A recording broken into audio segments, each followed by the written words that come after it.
Hi everybody, today we've got a really fun activity. We'd like you to make a map of a circus.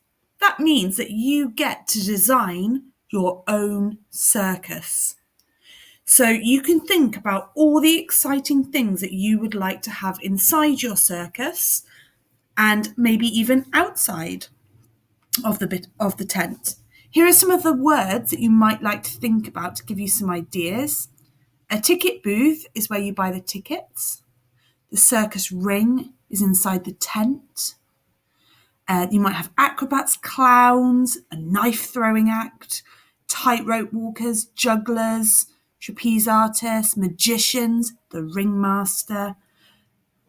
The other thing that you could think about is having an old kind of circus that has animals.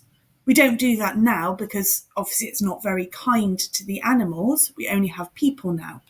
So you could choose an old circus to design, or you could choose a new circus with only people.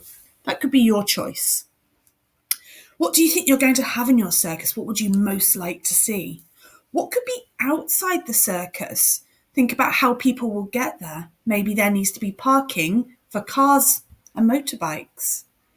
Maybe there needs to be some food stands. Maybe there'll be some fairground rides or things outside. What would you like in your circus if you were the master of a circus? So I found these little maps on the internet that I thought might give you an idea of some of the things that you might want to include or some of the things that you might want to have. You don't have to do the same. It's better if you think of your own idea. But here are a few ideas. You can see here they've drawn a path. There's a roller coaster, a Ferris wheel, some little games, there's dodgems, there's the tent here, a carousel, that looks like a balloon shop.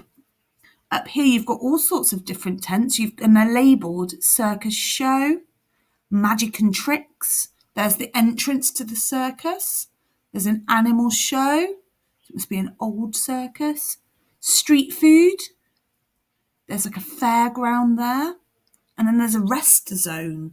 So sometimes people like a rest zone.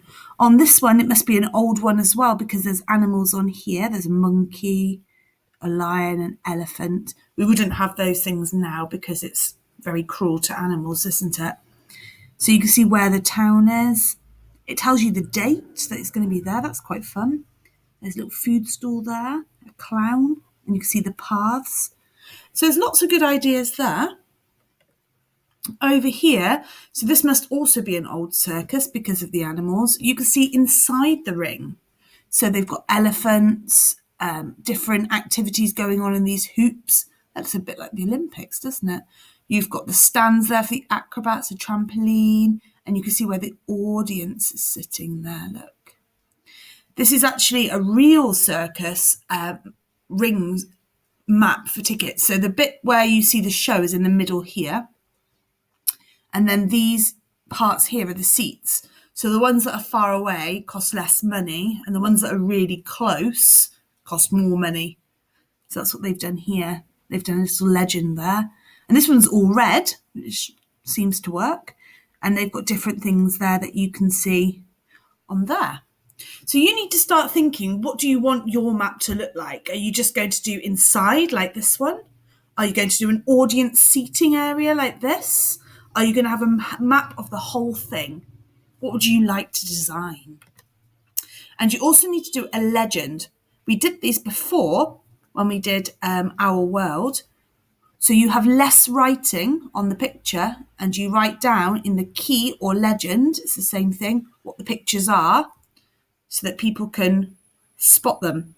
So on the slide, it tells you what you need to have. You need a name for your circus. What's your circus going to be called? You need a map of it. Label some of the things, and then you need a legend. I look forward to seeing your imaginative, creative designs. Good luck, everybody, and see you soon.